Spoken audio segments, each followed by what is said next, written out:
الحمد لله رب العالمين والصلاة والسلام على سيد الأنبياء والمرسلين أما بعد أعوذ بالله من الشيطان الرجيم بسم الله الرحمن الرحيم ولا تقولوا لمن يقتل في سبيل الله أموات بل أحياء ولكن لا تشعرون صدق اللہ العظیم۔ فدا کر دے جو بحر دین و ایمان سر بھی سینہ بھی، فدا کر دے جو بحر دین و ایمان سر بھی سینہ بھی، مبارک اس کا جینا بھی مبارک اس کا مرنا بھی۔ حضرات محترم، محرم الحرام 1445 ہجری کی آج 9 تاریخ ہے اور روزے کا اہتمام کرنا چاہیے 9، 10 یا 10، 11 اور باقی پورے مہینے میں جب بھی روزہ رکھیں تو اللہ کے رسول صلی اللہ علیہ وسلم کے فرمان کے مطابق ایک روزہ 30 دن کے برابر ہوگا۔ تو ہمیں روزے کا اہتمام کرنا چاہیے، اپنی نوجوان نسل کو بھی روزے کے اہتمام پر ابھارنا چاہیے تاکہ ان کی عادت بنے۔ لیکن اس مہینے میں کہ 10 تاریخ کو ایک بہت ہی اہم واقعہ پیش آیا، اس واقعہ کے پیش آنے کی وجہ سے بہت سے لوگ محرم کے پورے 10 دن کو اپنے حساب سے منانے کی کوشش کرتے ہیں۔ منانے سے مراد یہ ہے کچھ حضرات مجلسیں کرتے ہیں، کچھ حضرات پروگرام کرتے ہیں، کچھ حضرات رونے دھونے کا اہتمام کرتے ہیں، جبکہ حقیقت یہ ہے کہ شہادت ایک ایسی نعمت ہے جو ہر شخص کو نہیں ملتی ہے۔ شہادت کے تعلق سے آرزو کیا کرتے تھے اور جو شہید ہوگا وہ بھی بعد میں آرزو کرے گا، یعنی شہادت کا درجہ اتنا بلند ہے، اتنا اونچا ہے۔ اور اگر شہادت ہو جائے کسی عظیم شخصیت کی، اس پر ہمیں مجلس کرنا ہو 1 ہفتہ 10 دن، اس پہ ہمیں پروگرام کرنا ہو، اس پہ ہمیں کچھ عجیب و غریب کے کپڑے پہننے ہوں، اس پہ ہمیں کچھ کھلانا پلانا ہو، لنگر جاری کرنا ہو، تو مسلمانوں بتاؤ آپ کا کون سا دن ہے جو کہ خالی رہے گا؟ کوئی دن خالی رہے گا؟ کوئی رات خالی رہے گی؟ کھانے کا کوئی ٹائم خالی رہے گا؟ پورے سال آپ خالی یہی کرتے رہیں گے سارے کاموں کو چھوڑ کر کے۔ شہداء کی تعداد اتنی ہے اور عظیم عظیم شخصیتیں شہید ہیں۔ ایک شہید تو وہ ہے جن کو اللہ کے پیارے حبیب نے فرمایا امی سید الشہداء۔ جناب رسول اللہ صلی اللہ علیہ وسلم کے تعلق سے یہ ہے کہ جو بھی پیغمبر ہوتے ہیں بہت ہی اولو العزم باہمت ہوتے ہیں، لیکن جناب رسول اللہ صلی اللہ علیہ وسلم تو کتنے اولو العزم باہمت تھے اس کو لفظوں میں بیان کرنا مشکل ہے۔ لیکن حضرت حمزہ رضی اللہ تعالی عنہ کی شہادت، اور اب جب آپ ان کی مبارک لاش پہ پہنچے تو آپ ایسے روئے کہ آپ کی گھگھی بن گئی، اور آپ نے ارشاد فرمایا عمی سید الشہداء، میرے چچا شہیدوں کے سردار ہیں۔ تو پھر وہاں سے ہم شروع کرتے، پھر حضرت عمر رضی اللہ تعالیٰ عنہ، حضرت عثمان رضی اللہ تعالیٰ عنہ، پھر حضرت علی رضی اللہ تعالیٰ عنہ، پھر حضرت حسن رضی اللہ تعالیٰ عنہ کو زہر دے کر کے شہید کر دیا گیا۔ یہ بڑی بڑی شخصیات ہیں، اور ان کے علاوہ بہت سے ایسے جرنیل اور سپہ سالار ہیں اسلام کے جنہوں نے میدان کارزار میں جام شہادت نوش کیا۔ تو آپ سال بھر یہی کرتے رہتے، پتہ کیا چلا کہ شہادت جو ہے یہ اللہ تبارک و تعالیٰ کی طرف سے ایک عطیہ ہے جو ہر شخص کو نہیں ملتی ہے۔ اللہ جس کو چاہے گا اسی کو شہادت نصیب ہوگی، ہر مدعی کے واسطے دار و رسن کہاں۔ اس لیے بہت سے علماء اس مہینے میں ان باتوں کو بھی بیان کرنے سے منع کرتے ہیں کہ کچھ لوگوں کا یہ شعار بن گیا ہے۔ شعار کن لوگوں کا بنا ہے؟ ان لوگوں کا شعار بنا جن لوگوں نے کی حضرت علی کو اور جن لوگوں نے کی ان کے صاحبزادہ محترم حضرت حسن کو، اور جن لوگوں نے مجبور کر دیا نواسہ رسول جگر گوشے بطول کو اپنے یہاں آنے پر، یہ سب کون لوگ ہیں؟ قاتل کون لوگ ہیں؟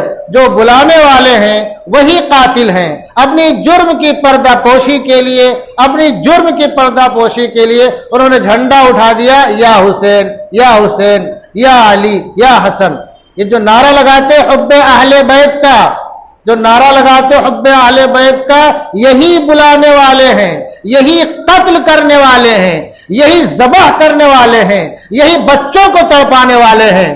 تو اپنے جرم کو چھپانے کے لیے اگر آپ تاریخ پڑھیں گے، کتابوں کا گہرائی سے مطالعہ کریں گے، میں یہ نہیں کہتا ہوں کہ آپ رلانے والوں کے بیانات سنیے، میں یہ نہیں کہتا ہوں جو لوگ اسٹیج لگا کے بیٹھے ہیں جن کی کمائی 10 دن میں 1 لاکھ ہونی ہے، ایک شب کی 12,000، ایک مجلس کا 12,000، 10,000، 25,000 لینا ہے، اور جو نذرانے لوگ مجلس سے اٹھ کے دیں گے وہ الگ ہے۔ تو 2-4 لاکھ جو کمانے والے ہیں وہ سب لفاظی کرتے ہیں، واقعات من گھڑت واقعات بتاتے ہیں، ایک دوسرے پر الزامات کی بارش کرتے ہیں، اتہامات کی بارش کرتے ہیں۔ میں ان لوگوں کی باتوں کو سننے کے لیے نہیں کہتا ہوں، آپ وہ کتابیں پڑھیے جن کو مورخین نے لکھا ہے، جو تاریخی حقائق جن میں درج ہیں، تو آپ کو معلوم پڑے گا کہ کیسے کیسے کیا کیا ہوا۔